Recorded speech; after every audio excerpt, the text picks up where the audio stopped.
Canada அனுப்புவதாக கூறி இலங்கை அகதிகளிடம் 10 லட்சம் ரூபாய் மோசடி செய்ததாக கூறி திரைப்பட இயக்குநர் மீது சென்னை காவல் ஆணையர் அலுவலகத்தில் புகார் கொடுக்கப்பட்டுள்ளது. சென்னையை சேர்ந்த திரைப்பட இயக்குநர் ஃபிடல் காஸ்ட்ரோ என்பவர் ஈரோடு அகதிகள் முகாமை சேர்ந்த செல்வராஜ் உள்ளிட்ட 10 பேரிடம் கனடா போக உதவுவதாக கூறி தலா 1 லட்சம் ரூபாய் வாங்கியதாக தெரிகிறது. பணம் பெற்று 4 ஆண்டுகள் ஆகியும் இதுவரை எந்த நடவடிக்கையும் எடுக்காமல் பணத்தை திரும்பி தராமல் இழுத்தடித்ததாக அவர் குற்றம் சாட்டியுள்ளனர்.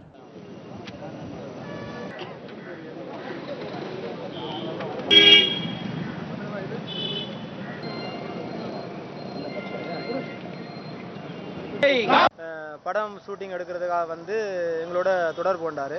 அப்புறம் அதுக்கு பிறகு வெளிநாடு போகிறதுக்கு யாரும் இருந்தால் சொல்லுங்கள், அவங்கள வழி அனுப்பி வைக்கிறோன்னு சொன்னாப்புல. சரி, எந்த முறையில் நீங்கள் வழி அனுப்பி வைப்பீங்கன்னு சொன்னால் அது உங்களுக்கு தேவையில்லை, நீங்கள் வந்து எங்களுக்கு பணம் கொடுத்தீங்கன்னா பெஸ்ட்டு வந்து நாங்கள் 5 பேர் பணம் கொடுத்தோம். 5 பேரில் ஆளுக்கு 1 லட்சம் ரூபா கொடுத்தா மீதி பணம் வந்து கனடாவில் இறங்கினோன்னா மீதி பணம் தர்றதாக சொல்லியிருந்தார். ஒரு வாரத்துக்கு முன்னாடி வந்து எங்களுக்கு ஃபோன் பண்ணி பேசியிருந்தார். உன்னையால் முடிஞ்சதை பண்ணிக்க, பணம் தர முடியாது அப்படின்னு சொல்லிட்டாங்க.